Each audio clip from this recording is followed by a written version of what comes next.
시어머니는 말년이 되어서야 조용히 말씀하셨어요. 내가 가진 건 아무것도 없지만 딱 하나는 너한테 주고 싶다. 그건 낡고 다른 진주 목걸이 하나였어요. 가격으로 따지면 몇만 원도 안 되는 그것을 시어머니는 무언가를 담은 듯한 표정으로 제게 건넸죠. 하지만 시어머니가 돌아가신 후 시댁 식구들은 그 목걸이를 문제 삼기 시작했어요. 그건 엄마가 큰며느리인 나한테 줘야 했던 거 아니야? 가장 오래 모신 사람은 나였어. 그건 내가 받아야지. 그날부터 단 하나의 낡은 목걸이를 둘러싼 피보다 진한 욕심과 감정의 전쟁이 시작됐습니다. 그리고 저는 그 목걸이 안에 담긴 진짜 시어머니의 뜻을 알게 되었죠. 그럼 오늘의 사연 시작하겠습니다. 수진아, 이것 좀 받아줄래? 시어머니는 병원 침대에 누운 채 힘겹게 손을 내미셨어요. 마디 굵은 손가락 사이엔 자그마한 진주 목걸이가 들려 있었죠. 어머니, 이건 별거 아니다. 그냥 내가 젊었을 적에 샀던 건데 수진이 너한테 주고 싶었어. 나는 잠시 말이 막혔어요. 결혼한 지 15년. 그 누구도 나를 진짜 가족이라 불러준 적 없었던 시댁에서 처음 받은 따뜻한 말이었거든요. 어머니, 정말 괜찮으세요? 이런 거 받으면 안 될 것 같은데 괜찮아. 네가 내 곁을 제일 오래 지켰잖니? 시어머니는 그런 분이셨어요. 조용하고 말수도 적고 시댁에서 누구보다 소외된 듯 살던 나를 한결같이 따뜻하게 바라봐 주셨죠. 명절 아침 온 식구들이 북적일 때 뒤에서 몰래 나를 부르시곤 힘들지? 조금만 더 힘내자. 그렇게 토닥여 주시던 그분이 마지막 순간에 내게 그 목걸이를 맡기신 거예요. 그날 밤 집으로 돌아와 목걸이를 조심스럽게 열어봤어요. 진주 알 하나하나는 약간의 스크래치가 있었고 잠금 장치는 오래되어 삐걱거렸죠. 하지만 그 안에는 편지 하나가 접혀 있었어요. 내 며느리 수진이에게. 나는 그 편지를 그 자리에서 펼치지 못했어요. 그냥 그 문구만으로도 눈물이 터져 나왔거든요. 그리고 며칠 뒤 시어머니는 조용히 눈을 감으셨어요. 그 순간까지도 나를, 내 이름을 불러주셨죠. 수진아, 미안했고 고마웠다. 장례식장은 시댁 식구들로 가득 찼습니다. 큰며느리, 둘째 며느리, 손자들까지 그들은 내내 우리 엄마는 말없이 고생만 하다 가셨다며 눈물을 흘렸지만 정작 병원에 자주 찾아온 사람은 나밖에 없었어요. 장례 마치고 그 목걸이 하나만 내가 가져가면 안 될까? 큰형님이 그렇게 말했을 땐 그게 시작일 줄 몰랐습니다. 장례가 끝나고 시댁 식구들이 작은 방에 모여 앉았을 때였어요. 어머니 유품 중에 목걸이 하나 있었지? 갑자기 큰형님이 말문을 열었어요. 나는 그 순간 등에서 식은땀이 주르르 흘렀죠. 그거 수진이가 받았다고 하더라고. 둘째 형수도 어색한 웃음을 지으며 덧붙였어요. 응, 어머니가 병원에서 직접 주셨어. 그냥 오래된 목걸이 하나였어. 내가 조심스럽게 대답하자 큰형님은 표정이 굳었어요. 그건 원래 내가 받기로 했던 거야. 우리 엄마 예전부터 말했었어. 큰며느리인 너한테 넘겨줄게라고. 나는 무슨 말을 해야 할지 몰랐어요. 정말 그랬다면 왜 어머니는 내 손에 그걸 쥐어주셨을까요? 말도 많지 않고 감정 표현 서툴던 분이 마지막 힘까지 짜내며 그걸 내게 건넨 이유는 어머니가 직접 내게 주셨어요. 편지도 같이요. 내가 그렇게 말하자 큰형님은 코웃음을 쳤어요. 편지? 편지는 무슨? 유언장이 있어? 증인 있어? 그냥 너 혼자 들은 거잖아. 둘째 형수도 거들었어요. 사실 목걸이야 오래돼서 금전적 가치는 없어. 근데 그건 어머니 상징이니까. 기억하고 싶어서 그러는 거야. 그걸 가지고 있다고 뭐가 되겠니? 그 말이 더 아팠어요. 기억하고 싶다고요? 그분 살아계실 땐 누구 하나 간병도 안 하셨잖아요. 명절 때는 나 혼자 부엌에서 허리도 못 펴고 일했는데 정작 마지막엔 그분 곁엔 저밖에 없었는데요. 그 목걸이 당연히 가져와야지. 큰며느리 몫이야. 그날 밤 나는 편지를 다시 꺼냈어요. 떨리는 손으로 펼친 그 종이에는 또박또박한 글씨가 적혀 있었어요. 수진아, 이건 너한테만 주고 싶었단다. 고생만 시켜 미안해. 이 목걸이에 내가 내게 못했던 말 다 담겨 있을 거야. 나는 끝내 그 편지를 들고 울고 말았어요. 그리고 결심했죠. 이건 절대 아무에게도 넘기지 않겠다고. 며칠 뒤 시댁 단톡방에 알림이 떴습니다. 큰며느리 어머니 유품 관련 가족회의 공지. 그날 밤 남편과 나는 시댁으로 향했어요. 굳이 회의까지 할 필요가 있나? 남편은 불편한 기색이 역력했지만 나는 조용히 대답했어요. 괜찮아. 피하진 않을래. 모두 모인 거실. 큰형님은 마치 회장이라도 된 양자리 중앙에 앉아 계셨고 둘째 형수는 서류까지 준비했더군요. 우리 어머니 남기신 물건들 정리하자. 목걸이, 사진첩, 손때 묻은 일기장까지. 누가 뭘 가져갈지 정하자. 목걸이는 말 안 해도 알지? 엄마가 큰며느리인 나한테 준다고 예전부터 말했어. 그때 나도 조용히 입을 열었습니다. 그 목걸이는 어머니가 제 손에 직접 주셨어요. 편지까지 남기셨어요. 가족이 누구인지 기억해달라고 당신들이 외면했던 시간들에 대해 사과하며 내 말을 듣자 큰형님은 헛웃음을 터뜨렸습니다. 편지가 진짜인지 아닌지 누가 알아? 목걸이에 편지를 끼워 넣었는지도 모르잖아. 순간 남편이 자리에서 벌떡 일어났어요. 형, 그만해. 엄마가 마지막까지 누구를 생각했는지 우리 다 알잖아. 형님은 잠시 말문이 막혔지만 이내 말했어요. 그럼 적어도 그 편지 가족 모두 앞에서 읽자. 우리가 들어야 하지 않겠어? 나는 망설였어요. 사적인 감정이 가득 담긴 편지였기에 누구에게도 보이고 싶지 않았죠. 하지만 어머니가 정말 내 편이셨다는 걸 누군가는 증명해줘야 했기에 조용히 가방에서 그 편지를 꺼냈습니다. 너는 내 딸 같았단다. 내 자식들이 다 돌아선 순간에도 너만은 날 외면하지 않았지. 그래서 너에게 남기는 거야. 진주알 하나하나에 내 고마움과 미안함이 담겨 있으니까. 거실은 조용해졌어요. 형님도 형수도 말을 잃은 채 고개를 떨궜습니다. 그 목걸이는 그냥 유품이 아니라 어머니 마음이었습니다. 나는 그렇게 말하고 자리에서 일어났습니다. 그 순간 가슴속에 묵혀있던 무언가가 풀리는 듯 했죠. 며칠이 지나고 남편이 나직하게 말했어요. 수진아, 혹시 엄마 방에 있던 일기장 기억나? 응. 예전부터 쓰시던 거 말씀하시는 거야? 그거 형네가 가져갔대. 그런데 내 얘기가 많이 나와 있더라더라. 솔직히 말하면 그 순간 나는 심장이 조여드는 기분이었어요. 시어머니가 나에 대해 어떤 감정을 글로 남기셨을지 확신이 없었으니까요. 혹시 볼 수 있을까? 나는 조심스레 물었고 며칠 후 큰형님에게서 일기장 복사본 한 장이 도착했어요. 낡은 노트 한 귀퉁이. 날짜도 없이 써내려간 시어머니의 글. 오늘도 수진이는 혼자서 부엌을 지켰다. 아무도 도와주지 않는데도 힘들다는 소리 한마디 안 했다. 큰 며느리는 명절이면 바쁘다며 친구 만나러 나가고 둘째 며느리는 아이 핑계로 손도 안 대는데 수진이만 나를 살뜰히 챙긴다. 내가 힘들 때 가장 먼저 병원에 찾아와 준 것도 수진이었다. 그 아이는 진짜 내 딸이었다. 나는 그 자리에서 울고 말았어요. 그동안의 외로움, 억울함, 그리고 보이지 않게 받았던 시어머니의 사랑이 하나하나 내 눈앞에 펼쳐지는 듯 했거든요. 수진아 남편이 내 등을 토닥였습니다. 엄마가 널 얼마나 좋아하셨는지 우리 이제야 제대로 알게 됐어. 며칠 뒤 시댁 쪽 단톡방엔 정적이 흘렀고 그 누구도 다시는 목걸이 이야기를 꺼내지 않았어요.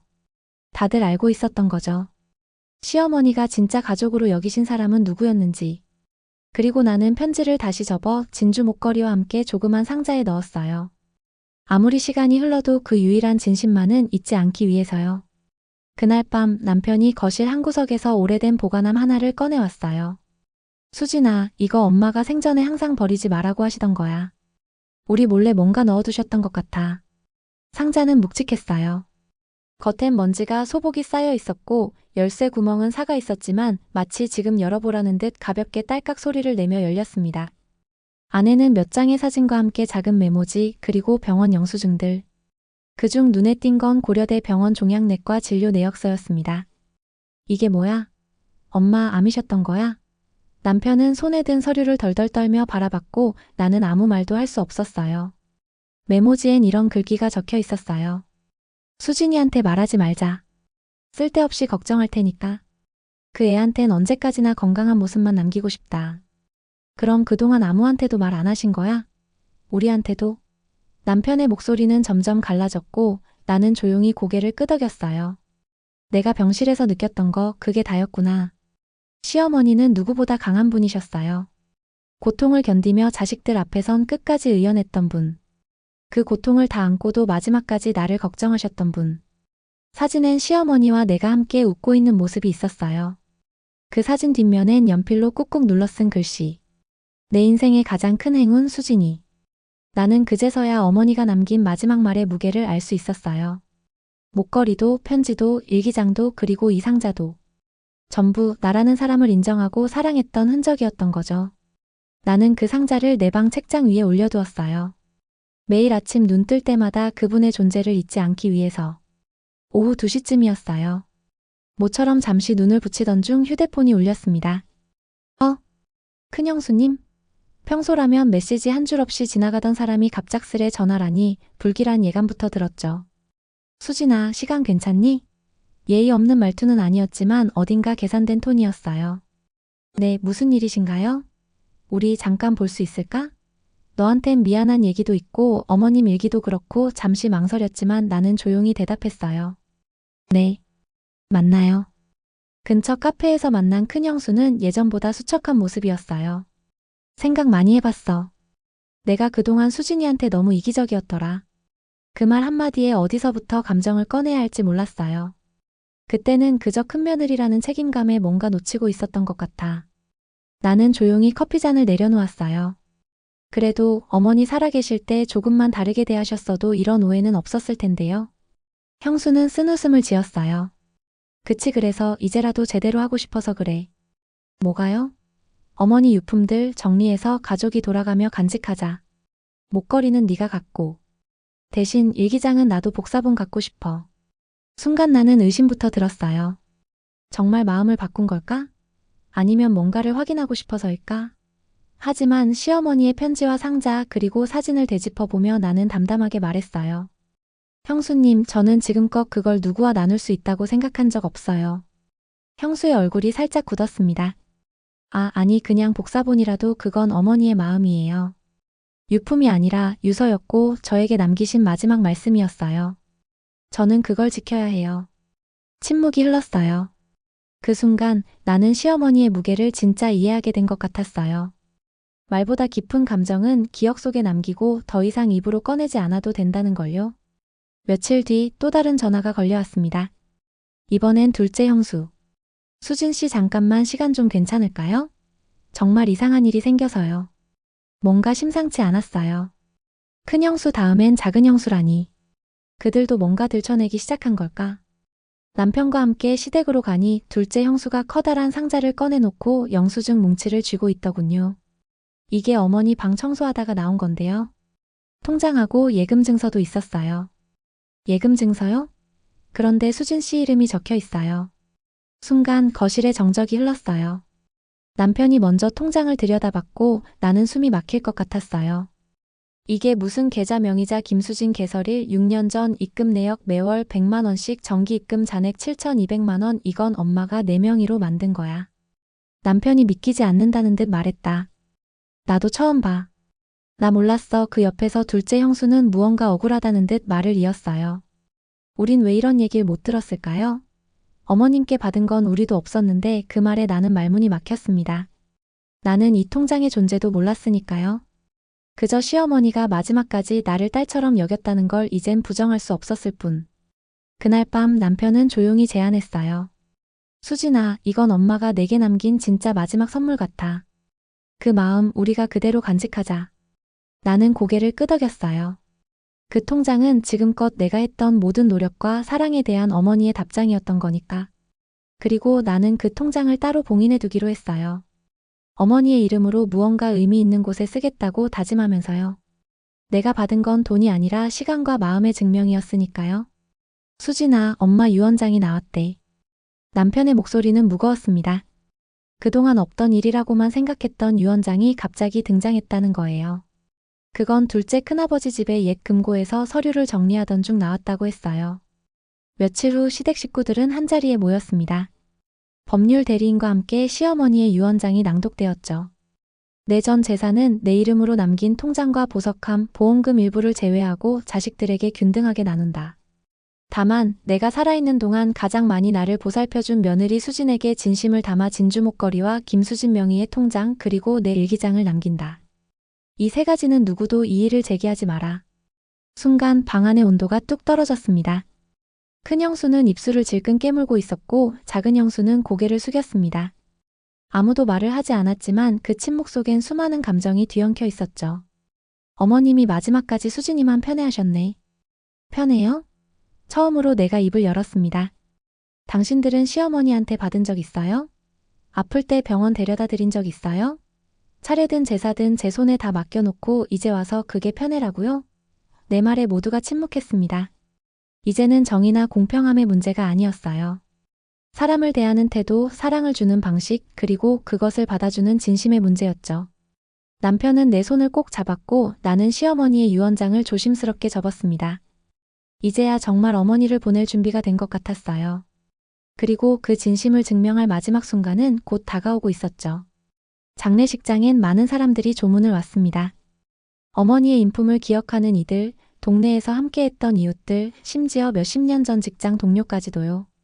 그 모습들을 보며 나는 시어머니가 얼마나 많은 사람들에게 따뜻한 사람이었는지 다시금 깨달았어요. 큰형과 둘째 형도 예를 갖춰 조문객을 맞았지만 어딘가 불편한 눈빛이 오가고 있었어요. 모두가 알았거든요. 시어머니의 마지막 선택이 결국 수진인 나였다는 걸요. 수진아. 장례 마지막 날 남편이 조용히 불렀어요. 우리 이제 좀 정리하고 살아야 하지 않겠어? 정리라니? 나는 물었어요. 엄마가 너한테 남긴 마음 그걸로 시작해보자는 거야. 뭘?